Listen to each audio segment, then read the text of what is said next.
Now buckle up, Nintendo fanboys. This might get a bit rocky.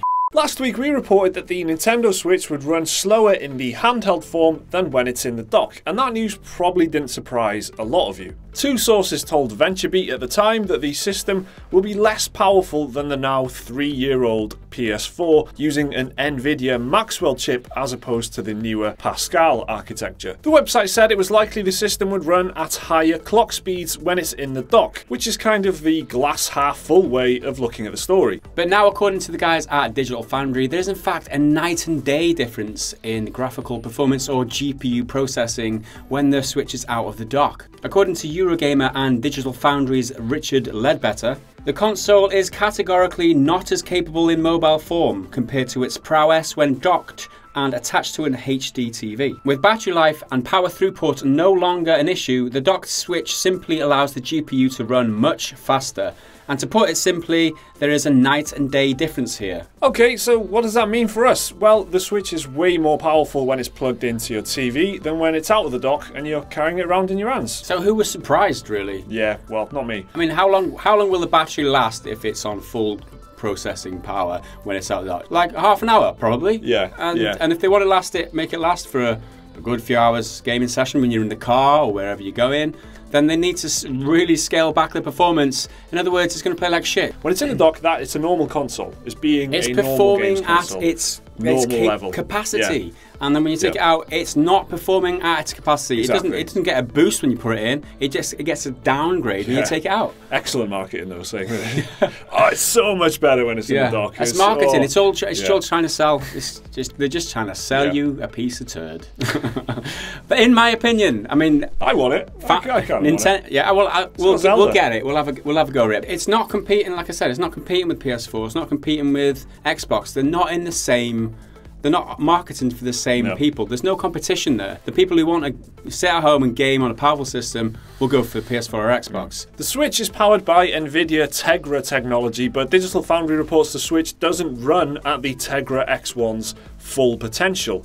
Clock speeds are locked at 768 MHz, which is downclocked from the 1 GHz clock you'll find in the Shield Android TV, which also uses NVIDIA Tegra technology. Hang on a minute, that's clocked at 768 when it's docked? When it's docked. Oh my god. Keep reading. So it only gets worse from here, guys. Yeah.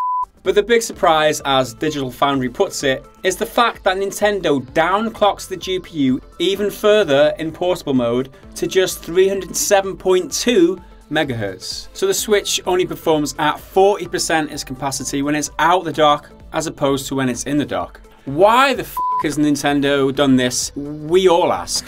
Well, basically, it needs to meet its heat output and battery life targets. What's also fascinating is the fact that developers will have the freedom to tank their game's performance even when the Switch is docked, just to match the performance of when it's used as a handheld device. To tank the performance? Yeah, can you explain what that means? Well, that's a bit dramatic, but it just means, like, basically, they can get the game to perform a certain way handheld, right, and just keep that the same when it's docked, so they don't have to even take advantage of the extra speed that there is when it is docked. So it's like, I don't know why the hell they would do that, but maybe it's just for development time or something. It'd be easier to just focus, for a small studio maybe, to just focus on developing for one set of specs. And that is an interesting angle to look at it, because there's technically two different specs in one console.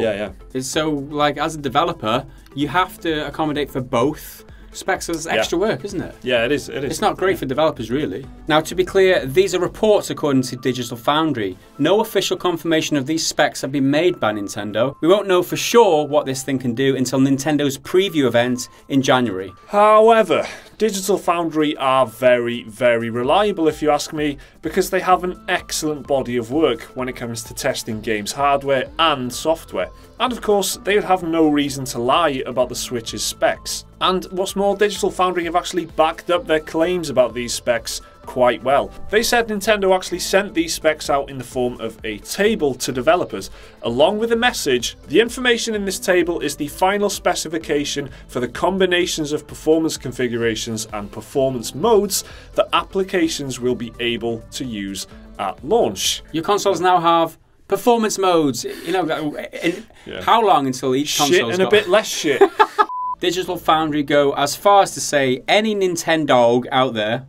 Is that supposed to be Nintendo? You don't have to read it. No, I've said Nintendo because I forgot there's a name for Nintendo fans. Nintendo, or fanboys. Yeah, Nintendo fanboys. Is that your word for Nintendo fanboy? Is that the general accepted word? Listen, I just wrote Nintendo.